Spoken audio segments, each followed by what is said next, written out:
guys, it's Jenny. Welcome back once again to another solid gold video. Now, a question I get a lot is how do I promote such good growth in my goldfish? And as it turns out, that's actually a really nuanced answer because there are a lot of different variables that affect growth in goldfish. So the first factor that affects growth in goldfish would of course be temperature. Now, despite what some people might try to tell you, goldfish are not necessarily cold water fish.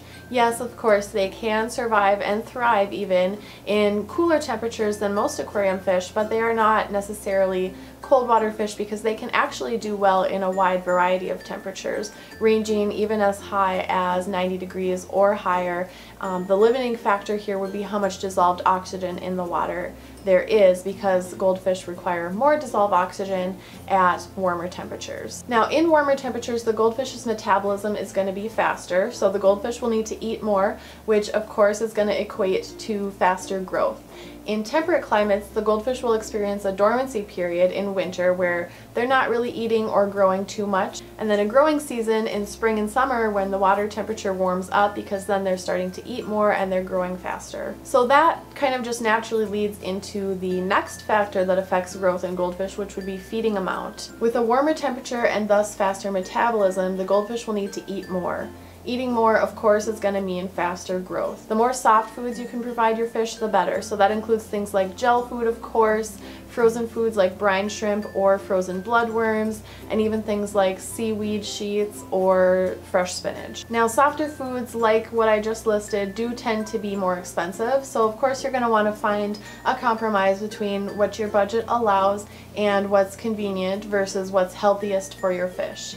And also keep in mind that many small meals throughout the day are better than 1 or 2 large meals, since goldfish are natural scavengers and also don't have much by way of a stomach to hold food in while it's being digested. The upper portion of their digestive tract does act somewhat like a stomach with the ability to expand to hold some food, but the food will still pass through the fish much faster than it can be fully digested if you feed too much at once. For more information about this, you can see my videos about feeding your goldfish properly and also my video about goldfish anatomy, and I'll put links to them right here. Now, of course, when you're talking about keeping your fish at a warmer temperature and feeding your fish more, water quality is going to be much more of a concern, because with those things increased, it's going to be much more likely that your fish will experience poor water quality. So you have to be really, really diligent about that. And what I mean by poor water quality, that could include excessive ammonia, nitrite, or nitrate. It can mean dissolved organics in the water, high bacterial count, fluctuating pH, low dissolved oxygen, any number of things along those lines. Those things are almost always caused by not having a large enough volume of water for the fish and or keeping too many fish in too small a space. Now, if the fish is living in poor water conditions, it will never reach its true growth potential, no matter how much high quality food you're feeding it.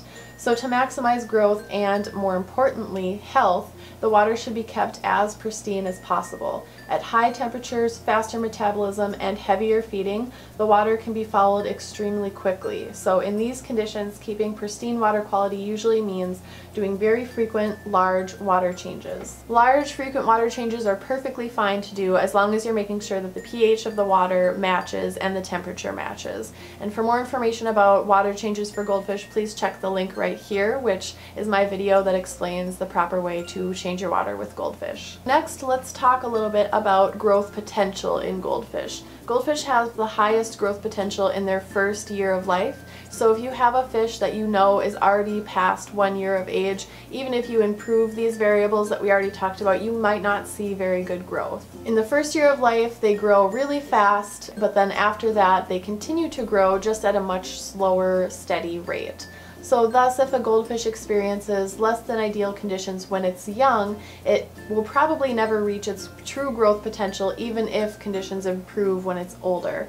So next time you see a massive goldfish, realize that it was likely so well cared for that it never experienced any less than ideal water quality conditions as a youngster, and appreciate the hard work that was put in by a dedicated breeder to achieve that. This is why large size, especially at a young age, is factored in as a plus when judging goldfish in highly competitive competitions. So now we know the factors that influence goldfish growth and how you can maximize those to get the best growth potential out of your fish.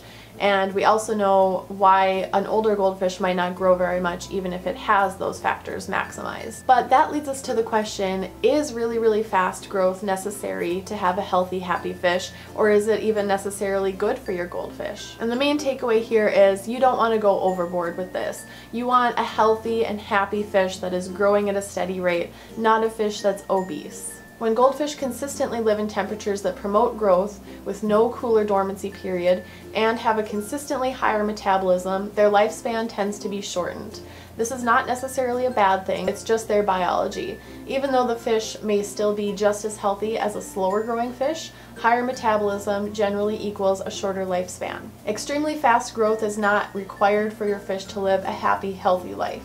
Yes, some fish can be severely stunted in growth and remain tiny, which can lead to health issues down the line. So it's a balance between stunting and overgrowing. You want to find the sweet spot where your fish is growing and healthy, but not obese. Generally, a small fish is not necessarily unhealthy.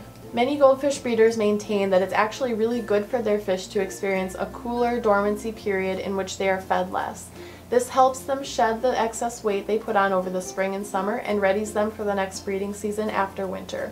It can also, of course, prolong their lifespan. So in closing, guys, the big question is going to be, is it better for your fish to have them grow really fast, or is it better to have them grow slow and steady? And honestly, there's no right or wrong answer. It's just up to you what you are looking for in your fish, what your goals are for your fish keeping. If you are trying to produce fish that you can bring to really competitive goldfish shows, you'd probably want faster growth. If you're just enjoying them on your own in one aquarium in your home, maybe slower growth. It's really up to you and your individual goals for your fish keeping hobby. If you have any tips that weren't mentioned in this video, please leave them in the comments section below, and until next time, stay gold. And as it turns out, this is actually a really nuanced answer, and it has a lot of things that go into it, so let's discuss. You're being so naughty! Are you being naughty? What are you doing? What are you doing? You leave that alone. Oh God. Grim. Cats. This video was made possible through the generous support of viewers like you. To find out more, go to patreon.com/solidgoldfish.